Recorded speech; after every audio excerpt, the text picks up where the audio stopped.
A transição planetária, tão anunciada e aguardada, não é um acontecimento exterior distante de nós.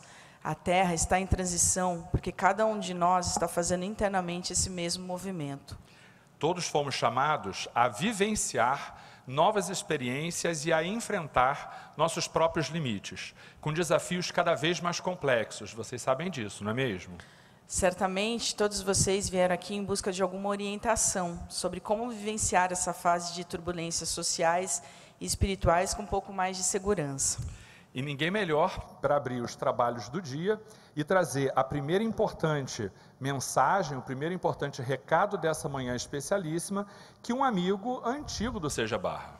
Ele é muita coisa, né? Ele é jornalista, professor, apresentador da TV Globo e do canal Globo News, colaborador da Rádio Rio de Janeiro e autor de diversos livros. Figura muito querida no movimento espírita pela seriedade e pela clareza de seu trabalho. É isso aí. Convidamos então para proferir a primeira palestra de hoje, com a sua palavra afiada, André Trigueiro, que falará sobre o tema o compromisso de cada um na transição planetária. Seja bem-vindo, amigo.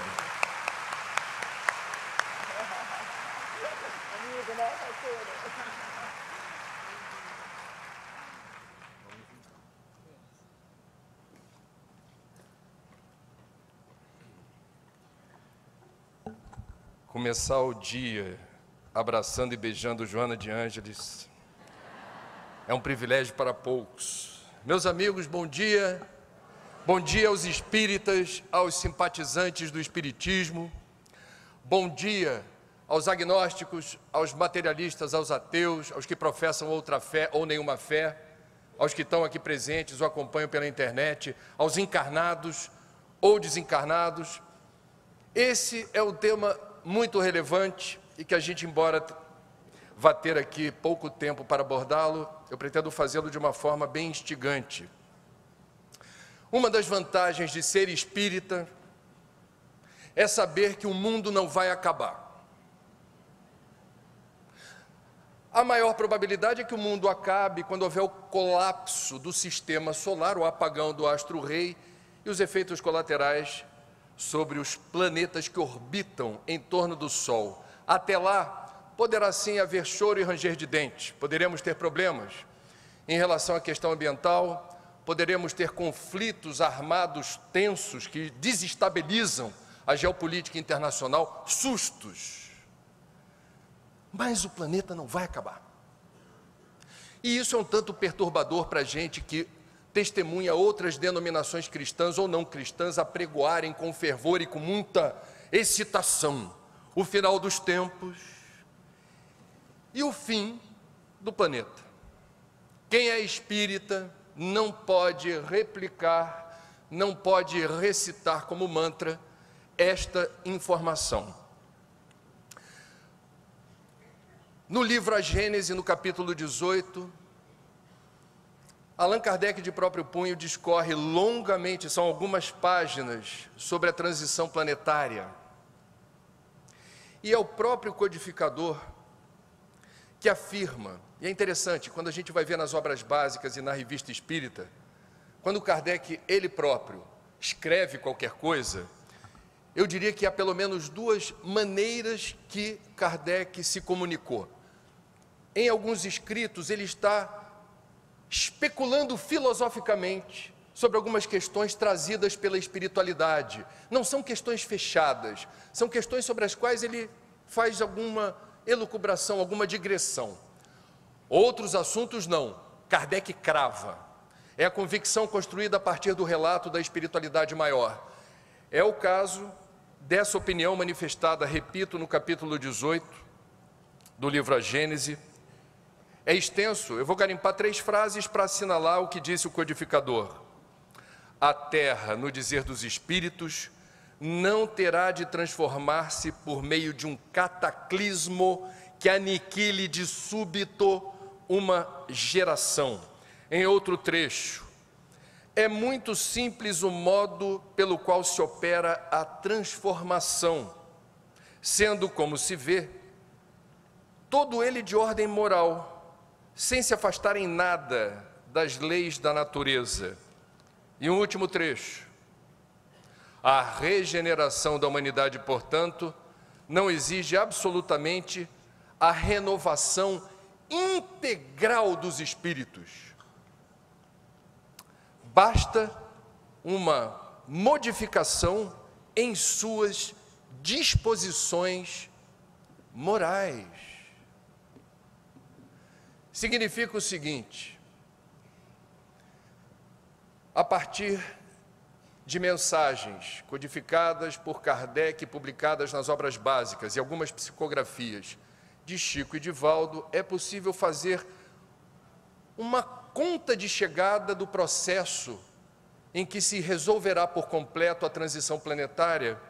Alguns estudos indicam que lá pelos anos 2060, teremos, portanto, a maturidade desse processo de transição que já tinha lugar no século XIX, durante a codificação. Não haverá cataclismo, o mundo não vai acabar, e nós temos muita curiosidade sobre a transição planetária. Mas como se dará a transição? O que mudará efetivamente na Terra? Nossa atenção se volta de dentro para fora. O que eu entendi da doutrina, meus amigos, é que a parte mais nobre dessa informação não deveria ser de dentro para fora.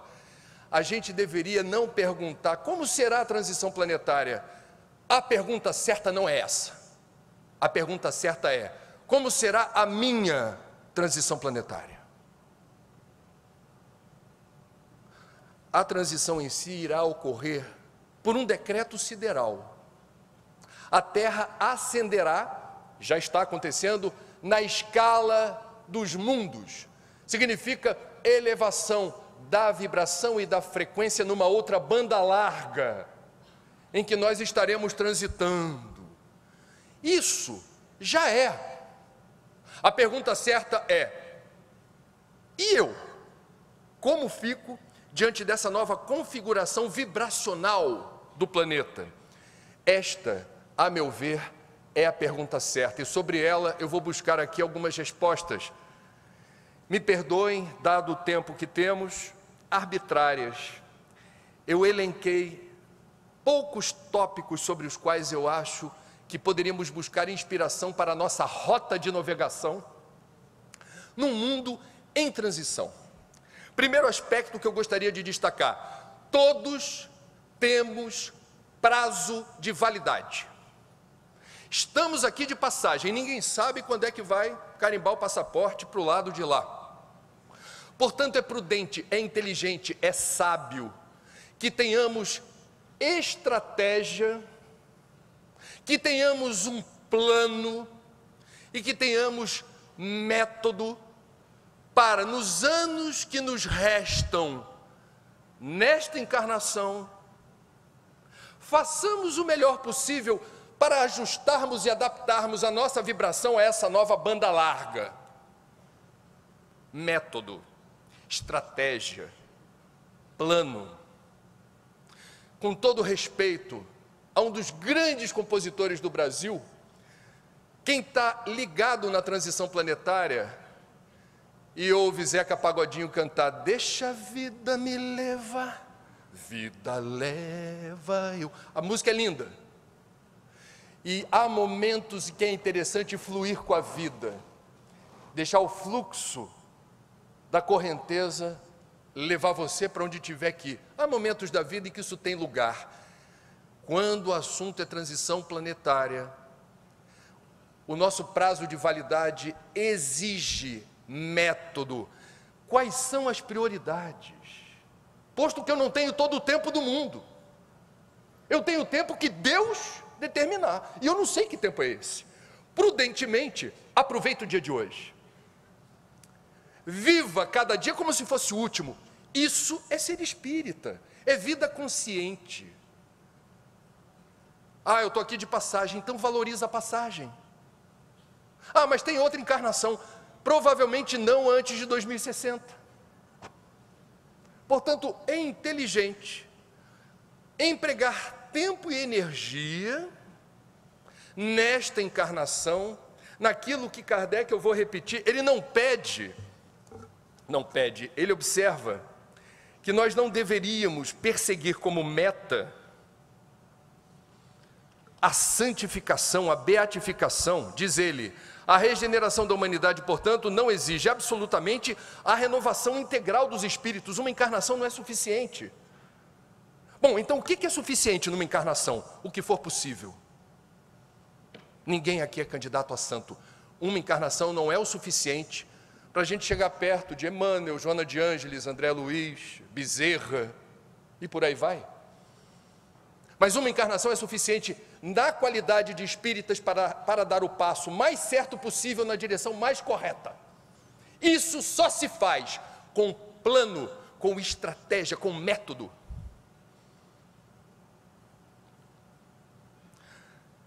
Aqui, estamos num país que valoriza muito o improviso, o jeitinho. O brasileiro não tem técnica, mas o brasileiro sabe se virar.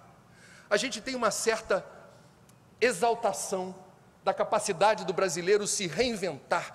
Eu não estou desprezando esse talento.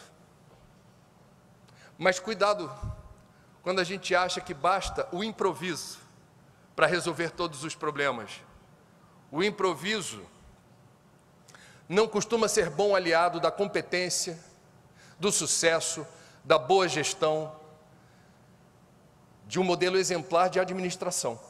O improviso faz parte quando algo acontece que estava fora do previsto, e aí sim você mobiliza engrenagens, que não são aquelas do plano, do método, daquilo que você se preparou para realizar. Não, eu não fui avisado, eu não sei o que fazer. Hora do improviso, ele é bem-vindo. Mas o improviso é exceção, não é a regra. Nós latinos, não são só os brasileiros, nós latinos temos o nosso jeito de se virar, que é muito bem-vindo, em circunstâncias excepcionais de temperatura e pressão. Aqui no encontro do Seja Barra, a gente está disponibilizando em 2 livros com os direitos autorais cedidos para o CVV, sugestões de plano, de estratégia e de método. Um sobre a valorização da vida e a prevenção do suicídio, como é que a gente enfrenta a depressão, o síndrome do pânico, como é que a gente se lida com situações que ocorrem à nossa volta, quando parentes ou amigos se fragilizam diante dessa encarnação chave. O outro é o livro Cidades e Soluções. Mundo de regeneração não pode ser um mundo despedaçado ambientalmente, e a gente tem as soluções, elas existem, elas precisam ser aplicadas. Plano, estratégia, método, não temos todo o tempo do mundo. Segundo aspecto, reparem como nós vivemos, e me parece que não há precedentes na história, uma era tão saturada de elementos que nos distraem, nos dispersam e nos alienam. A vida é uma farra. Encarnar no século XXI significa a tentação de perder o foco, ou de não ter foco. São muitos os apelos na direção da dispersão, da distração e da alienação. Vivemos na sociedade de consumo, que nos confunde na medida em que, através dos apelos publicitários, sugere que a acumulação de bens e posses significa sucesso e felicidade. Muitos espíritas também se deslumbram com a matéria e se esquecem daquilo que aparece no Evangelho segundo o Espiritismo, no capítulo em que Santo Agostinho, tal qual verbete de dicionário, explica as diferentes categorias de mundos. Nós já estamos no mundo de regeneração, prestes a ingressar no mundo de regeneração. Principal característica do mundo primitivo, lá atrás, já estagiamos por lá, apego à matéria. Não merecemos, nesta encarnação-chave, de virada de banda larga, aceitarmos de forma tão inocente os apelos da publicidade voraz, do consumo pelo consumo. Eu estou numa área do Rio de Janeiro em que parte dos moradores ficou, eu diria, estigmatizada como emergentes da Barra, que teriam se aproximado dessa região da cidade um tanto deslumbrados pelo prestígio que é morar na Barra, prestígio de morar em condomínio de luxo, prestígio de ter shopping por perto. Cuidado, meus amigos. com a consagração de tempo e energia naquilo que se esfarela e naquilo que não levamos para o plano espiritual. Você não vai levar para o plano espiritual seu patrimônio, seus imóveis, seus carros, seus sapatos. Sopraram aqui. Sua coleção de relógios ou de óculos, suas letras do tesouro, isso fica. O que vai é o estoque de conhecimento e de sentimento, de preferência nobres, qualificados, porque isso é sinônimo de luz e de leveza. Não é feio ser rico. A riqueza não é contra a humanidade. Existe, como vimos no Evangelho, a recomendação pela utilidade providencial da riqueza. A riqueza tem uma função, posto que nenhum de nós é de fato proprietário dos bens que estão em nosso nome. Eles nos foram confiados por empréstimo. Cuidado para se deslumbrar, não se perder no labirinto da matéria. A vida passa rápido. E a gente faz escolhas por vezes equivocadas, que não remetem ao primeiro e mais importante objetivo de toda a encarnação, que é evoluir. Por que voltamos? Para evoluir. Por que eu reencarnei? Para evoluir. Se o dinheiro ajuda a evoluir, seja bem-vindo. Se o dinheiro ajuda a promover a evolução do próximo, seja bem-vindo. Nessa era da dispersão, há uma preocupação particular com os mais jovens. Eu tenho 52 anos, eu comecei a navegar na internet macaco velho, já com 28, 30 anos. Eu não cresci olhando smartphone. Eu não cresci dialogando pela internet com amiguinho. Todos nós reconhecemos os inúmeros avanços, vantagens e comodidades da internet. A internet é de Deus. O uso que se faz dela é que pode ser do capeta. A internet não é boa nem má. O uso que fazemos dela define a qualidade dessa relação. O pensador polonês recém-desencarnado Zygmunt Bauman, autor de uma série de livros, Amor Líquido, entre outros, que fala exatamente sobre que mundo é esse em que tudo se liquefaz com tanta velocidade, tudo é tão perecível e descartável. Ele faz uma reflexão interessante sobre a juventude, que nasce interligada na internet, consome horas por dia navegando. Ele observa que daqui a 15 ou 20 anos será interessante verificar o resultado dessa semeadura. Meninos e meninas que passam 6, 7, 8, 10 horas por dia nas redes, na internet, navegando. O que diz Bauman? Em primeiro lugar, temos o desafio de monitorar e mapear depois eventuais efeitos colaterais preocupantes. Nós, mais velhos, nós aqui, nós tivemos na infância e na adolescência turma. Essa turma era a turma da rua, turma da escola, e tinha sempre o cara chato que pegava no teu pé, tinha alguém que você não gostava, mas faz parte. A vida é assim, interação social presencial. Eu estou aprendendo a ser gente do lado de gente. O que Bauman observa? Quanto mais tempo eu passo no mundo virtual, mais atrofiada fica a musculatura da interação social. Estaríamos destreinando os jovens para lidar com os outros, presencialmente. E no mundo virtual eu tenho absoluto controle sobre quem eu quero por perto. Se tem um seguidor na rede social que pegou no meu pé, falou algo que eu não quero, o pessoal até se diverte dizendo assim, ah é? 3, 2, 1, toma. Catapultei você para o hiperespaço. No mundo virtual isso é possível, no mundo real não. No mundo real eu preciso articular movimentos para ter mais amigos. No mundo real, se eu quero uma namorada, existem os artifícios da sedução. Eu vou chegar, vou descobrir como é que eu falo, eu tenho uma estratégia, um plano, um método. No mundo virtual, a gente vai confundindo amizade com seguidores e curtidas. Uma coisa meio esquisita, distante. E essa relação ela não é presencial, isso pode ter um custo. É isso que Bauman diz. Outra observação do pensador polonês que pode ser útil em tempos de transição planetária. Por que tantos jovens se matam? É um assunto que a gente vem pesquisando e está no livro. O que está acontecendo com a juventude que se impacienta e, por impulsividade, por vezes, decide desaparecer? Bom, Bauman não faz relação com o suicídio, mas eu fiz a partir da leitura dele. Ele observa que no mundo virtual, tudo é rápido, tudo se resolve no intervalo de segundos. Eu vou no oráculo de uma ferramenta de busca fazer uma pergunta: o que é seja barra? Eu levo quantos segundos se eu tiver um sinal forte? 1, 2 segundos aparece lá uma relação de links falando o que é seja barra. É rápido. Eu quero ver o que o youtuber favorito está dizendo hoje. É rápido o sinal. Fui, cheguei. Eu quero trocar informação nas redes sociais, eu nem preciso escrever, eu uso emoji. É tudo instantâneo. A garotada se sofisticou nessa área da comunicação, porque a tecnologia disruptiva da internet trouxe possibilidades incríveis. Eu não sou contra isso. Qual é o problema?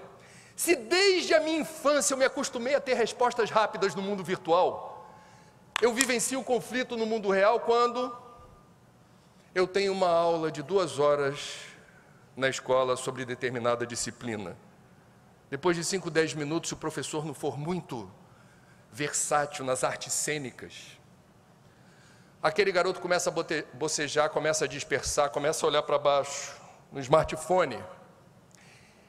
Ele lida com outro tempo, onde tudo é rápido e ágil. O que demanda mais minutos, eventualmente horas, causa sonolência, torpor. Vai ler um livro, meu filho. Livro. Vai ter um papo sério com o pai ou com a mãe, dizendo que a nota está baixa na escola. E o garoto não pode dar mole para o pai ou para a mãe. Está lá, filho, blá, blá, blá, blá, blá. E o garoto, quando vai passando o tempo, começa a dar aquele sonambulismo, ele começa a prender o bocejo. Ele está em outro tempo. A gente está com o povo do cinema aqui, o povo do cinema tem gabarito para dizer como é que se faz edição hoje de filme para jovem. A edição é toda entrecortada, música, a mil, violência, imagens. Por quê? Porque senão o garoto dorme no cinema. Isso tem um problema. O mundo real, muitos obstáculos, desafios e problemas não se resolvem em segundos. O garoto, o primeiro amor da vida dele, gente, primeiro amor é a coisa mais dramática. Porque o menino e a menina, por vezes, acreditam que não haverá outro amor na vida, é aquele, para a vida toda. Meu amor, eu te encontrei com 15 anos. Pode ser, não é a regra. Aí tem a frustração amorosa, não deu certo. O que acontece? Por vezes, aquilo dói, e dói mesmo. Primeira dor de cotovelo a gente nunca esquece. E como é que se lida com essa dor? Porque em segundos ela não se dissipa. Ela tem um tempo de decantação que extrapola de horas, dias e eventualmente semanas. Eu não sei lidar com isso. Eu quero tudo rápido. Eu vivo num mundo que corre. Muitos meninos se matam por frustração amorosa.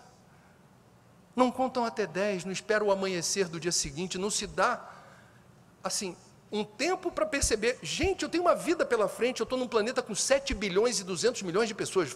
O que não falta é gente bonita, interessante, inteligente, atraente. É tudo. Na era da transição, a gente tem que programar um aplicativo da paciência, que foi a mensagem de Joana no Evangelho. A paciência. A paciência. Dê tempo ao tempo. O tempo é o Senhor da razão. O tempo resolve tudo. Porque o tempo é o Senhor de tudo. Semestre passado na PUC, eu vou confidenciar uma coisa. Passei por uma situação constrangedora. Eu dou aula há 14 anos na Pontifícia Universidade Católica do Rio. Quando me deparei com uma cena que me deixou deprimido. 8 cucurutos de alunos que estavam no smartphone ao mesmo tempo. Eu me senti professor medíocre. Eu não estou conseguindo chamar a atenção deles, eles estão vendo algo mais interessante do que a minha aula. Na hora, veio de relance a ideia de pedir a atenção deles, dizendo: meus queridos, eu vou interromper a aula, vamos fazer um trabalho valendo nota. Arranquem uma página em branco do caderno, 3 questões sem consulta. Primeira pergunta: quanto tempo vocês passam na internet a cada dia? Segunda pergunta: fazendo o quê? Para onde vocês vão? Que lugares desse universo virtual são aqueles que catalisam a atenção de vocês? Terceira pergunta: qual foi o resultado dessa experiência? Ah, como assim, professor? Essa navegação que consome precioso tempo e energia fez de vocês uma pessoa melhor, que conhece mais a si própria, o mundo em que vocês vivem, os desafios da contemporaneidade. Vocês se sentem mais cidadãos, vocês se sentem mais plugados no mundo, vocês estão compreendendo melhor os fenômenos da natureza, a crise brasileira, o governo Trump, o ano eleitoral. Por que o Rio de Janeiro baniu o canudo plástico descartável? Vocês estão compreendendo esse mundo ou não? A navegação traz, ao final de um período, alguma recompensa verdadeira. Eles fizeram um rápido exercício, não podia ser diferente. E na mesma aula, foi linda a sinceridade deles, porque eu afirmo a vocês que a maioria absoluta da turma não tinha a menor noção de nenhuma das 3 questões. Se surpreenderam quando botaram no papel quantas horas passam por dia na internet. Se surpreenderam quando botaram no papel aonde estão. E o que foi doloroso para alguns, qual é o resultado dessa experiência?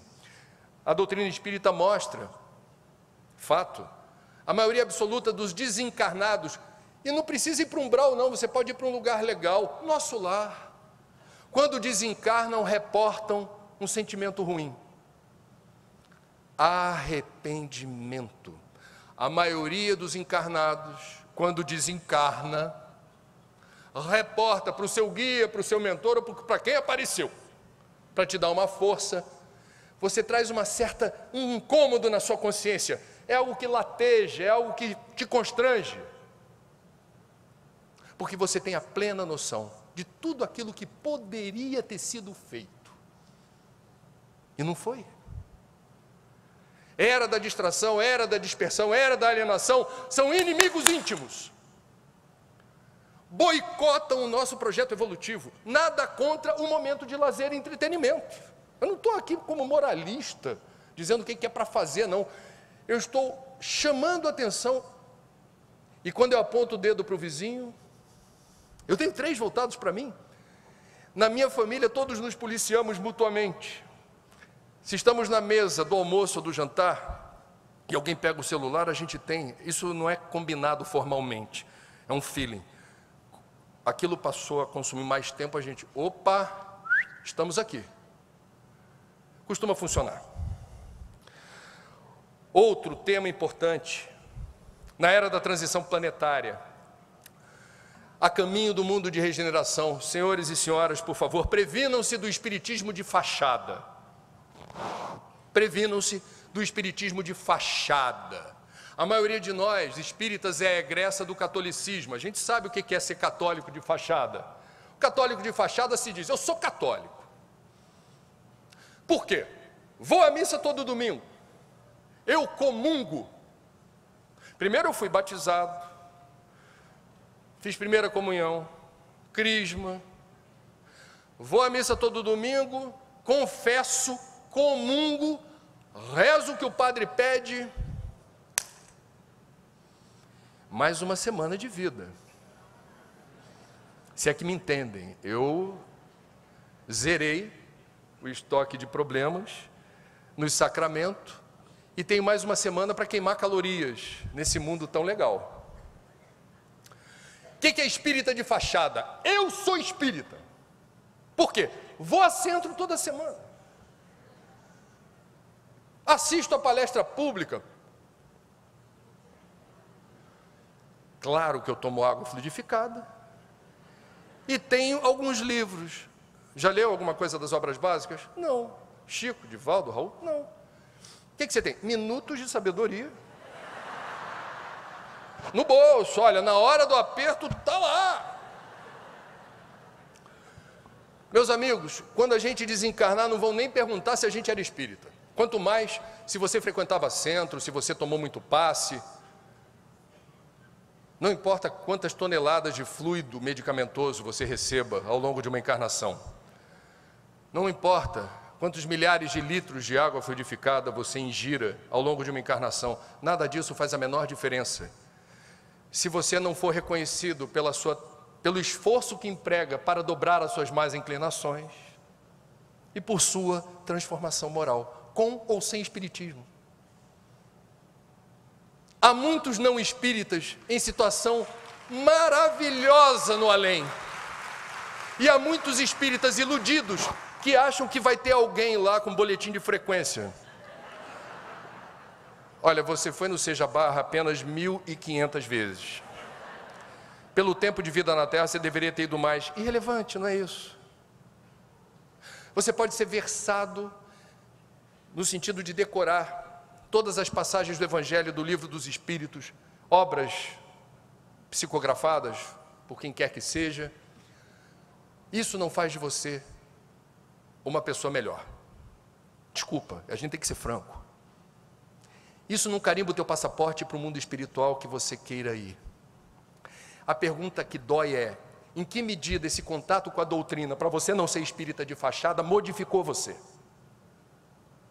Não é quanto se leu, quanto se estudou, quanto se frequentou, é o quanto você se modificou. É simples assim, é tão simples que a gente vai se adaptando.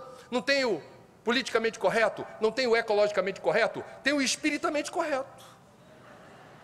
Você é espiritamente correto? Não. Que casa você frequenta? É uma pergunta acachapante. Qual é a casa que você frequenta? Não pode ter espírita que não frequenta a casa? É uma pergunta. Melhor parar por aqui.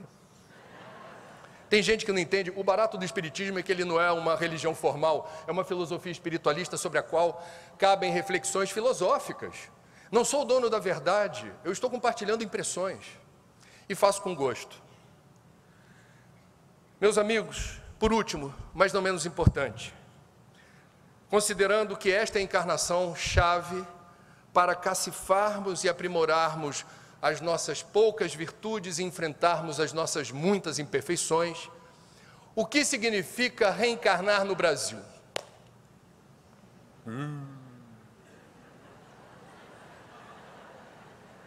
Eu estou falando isso no auge de um momento de crise que há um êxodo de brasileiros com destino a Portugal, Miami e outros lugares mais aprazíveis e menos violentos do mundo.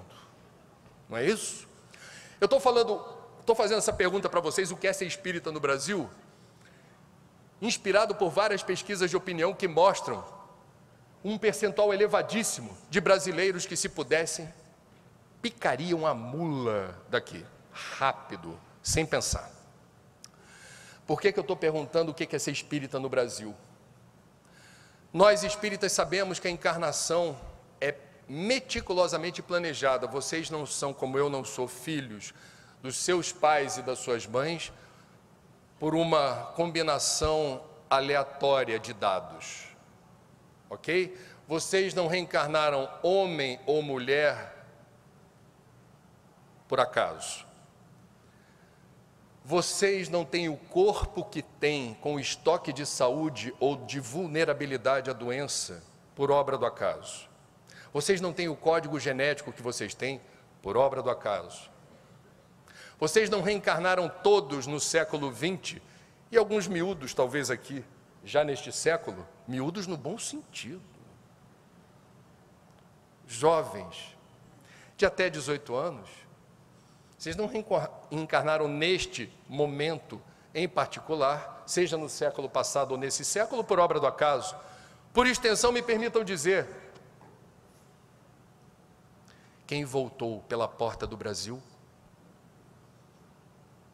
não tem o direito de amaldiçoar esse país todo o dia, praticando o queixume e a maledicência com que a gente reiteradas vezes faz. Isso não é ser um bom espírita, porque vocês estão rasgando o contrato. Reencarnou no Brasil? Reencarnei. Sim. E no Rio de Janeiro? Sim. E aí a gente vai ficar especulando, porque espiritismo é filosofia. Espiritismo não é dogma. Espiritismo é um convite à reflexão.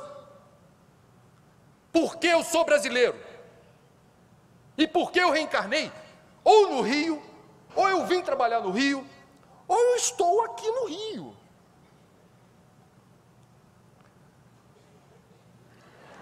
Muito gentil.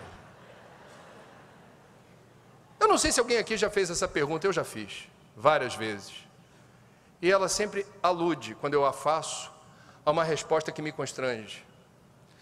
Se eu não reencarnei por acaso, na época em que eu reencarnei e com a chance, o privilégio de ter educação, de ter saúde, de ser espírita, e estou no Brasil, que é a maior nação espírita do mundo, por que eu vou falar mal do Brasil? Por que eu vou praticar queixume e maledicência, posto que essa combinação de fatores traz a seguinte hipótese, que eu acho a mais provável: era para eu estar aqui. Para quê? Para fazer alguma coisa. Que coisa? Convenhamos, o que não falta é coisa para fazer, para a gente alinhar rotinas e procedimentos na direção de uma sociedade melhor e mais justa, com representatividade política à altura desta nação grandiosa e soberana. O destino do Brasil deveria estar nas mãos dos brasileiros, de bem. Toda vez que a gente amaldiçoa com gosto nas redes sociais a política e os políticos, como dizia Platão, tudo que os políticos corruptos querem é de gente que não gosta de política. Vira-se as costas para o galinheiro. É tudo que a raposa quer. E a gente, quando sistematiza a crítica, quando a gente se esmera, é um prazer. E a psicosfera cada vez mais densa, poluída, cheia de detritos, miasmas, formas de pensamento sombrias. E Ismael lá de cima: meu Deus, esses brasileiros todos estão fazendo o quê? Só reclamando. Aonde vai dar a prática regular do queixume e da maledicência? Aonde ela nos leva? Primeiro, você vai ter problemas hepáticos. Você vai somatizar esses problemas na forma de doenças que consomem muito fluido vital. Emprega esse fluido vital não na doença, mas na saúde, não apenas sua, mas do seu país. Esse país está doente porque nós nos omitimos. No Espiritismo a gente aprende que não basta não fazer o mal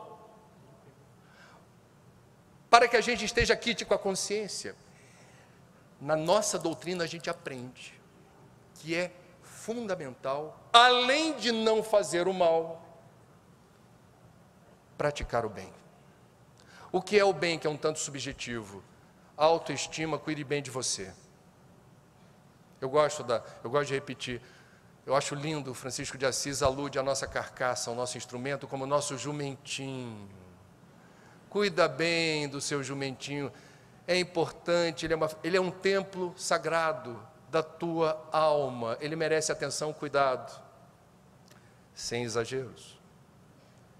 Cuida bem do teu próximo, porque ele não está próximo por acaso, não existe análise combinatória. Os próximos são aqueles que merecem estar próximos, ainda que indesejados, ainda que antipáticos, ainda que perversos, ainda que pessoas intragáveis. Está perto de você. Sentido de missão. Se o acaso não existe, gente, esse mantra espírita, o acaso não existe, traz tantas implicações. Se o acaso não existe e eu estou perto de alguém em sofrimento, eu estou perto de alguém em desequilíbrio, há algo que eu possa fazer? Qual é a leitura certa? Sim, sempre. Ah, mas eu não sei. Deixa baixar. Porque se chamou a tua atenção alguém que está em sofrimento, você não percebeu, mas você já está interligado. Já alguém próximo de você sugerindo, vai lá. Mas eu não sei o que... Vai. Aventure-se, experimenta. Evolução é mérito. Evolução é mérito. Não vem com receita pronta. Evolução se aprende evoluindo. E quando surge um ensejo evolutivo, não abdique, não renegue, não renuncie. É um convite à evolução. A dor é um convite à evolução. O sofrimento é um convite à evolução. O próximo é evolução em pessoa. Ah, mas esse próximo é muito chato. Agradeça a Deus. Obrigado, Senhor, em plena era de transição. Está cercado de tanta gente chata. Esse é um laboratório fantástico para eu testar as minhas poucas virtudes e sublimar as minhas muitas imperfeições. Ou não é assim? Meus amigos, sejamos bons espíritas, e não é possível ser bons espíritas sem sermos bons brasileiros. E não é possível ser bom brasileiro sem ser um bom carioca.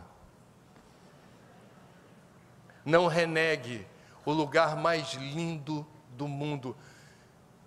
Só Divaldo conhece o mundo todo. Mas eu já andei por aí. 5 continentes, eu conheço. Não há lugar mais prazeroso de se estar, mais lindo, mais inspirador do que a cidade de São Sebastião, do Rio de Janeiro.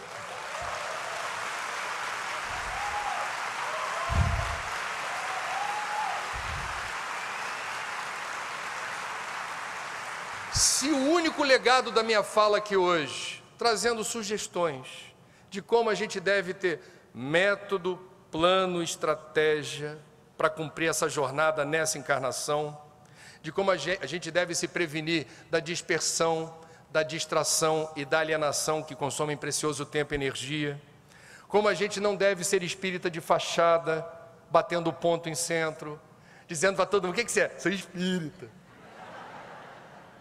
Eu leio, faço o culto do lar. Culto do lar, por si, é ferramenta, não é o ponto de chegada, é o ponto de partida.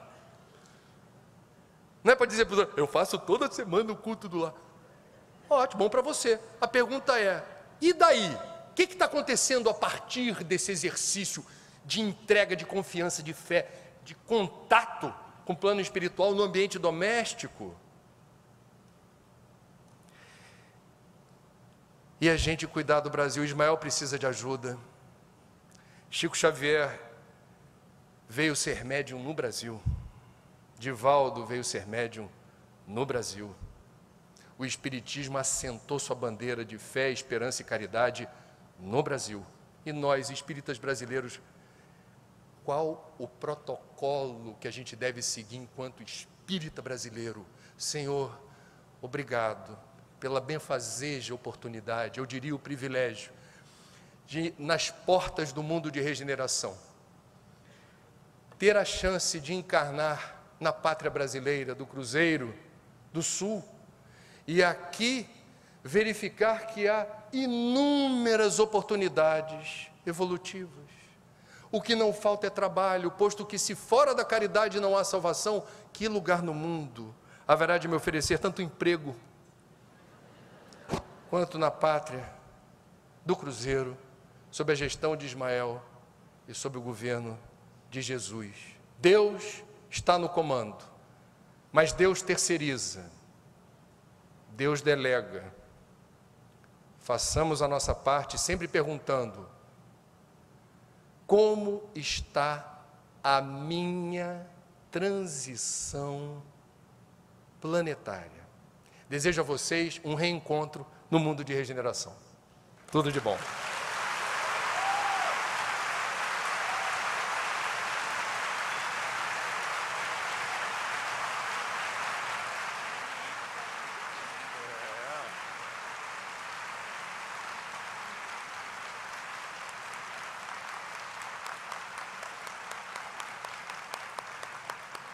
Ai, gente, eu sou fã dele. Maravilhoso. Todo mundo gostou, né? Não, e coisas tão boas que a gente fica ouvindo, né? Como ele falou, que a vida passa muito rápido. Eu tenho 2 filhinhos pequenininhos, um de 4 e 3, e parece que eu estava grávida ontem e já estão aí. E ter filhos assim nos nossos olhos mostra isso, né? Como a vida é rápida, ela é urgente, tem que estar presente, vivendo o momento. Eu também anotei aqui para minha caderneta, olha, a internet é de Deus, o uso que se faz dela é que é do capeta, viu?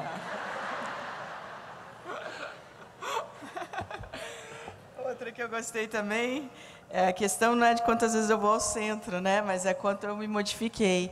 E realmente, assim, André, eu fazendo o filme agora, eu fui para um outro lugar que eu precisava desse resgate assim, espiritual e, infelizmente, por compromisso, às vezes eu não consigo ir no centro. Mas é aquilo que eu levo comigo e tento sempre colocar no meu dia a dia, ouvindo o CD da Iraci no carro. Carinhos da alma. É, maravilhoso. E que é esse que é a grande questão, né? Como a gente pode colocar isso nas nossas vidas, não é?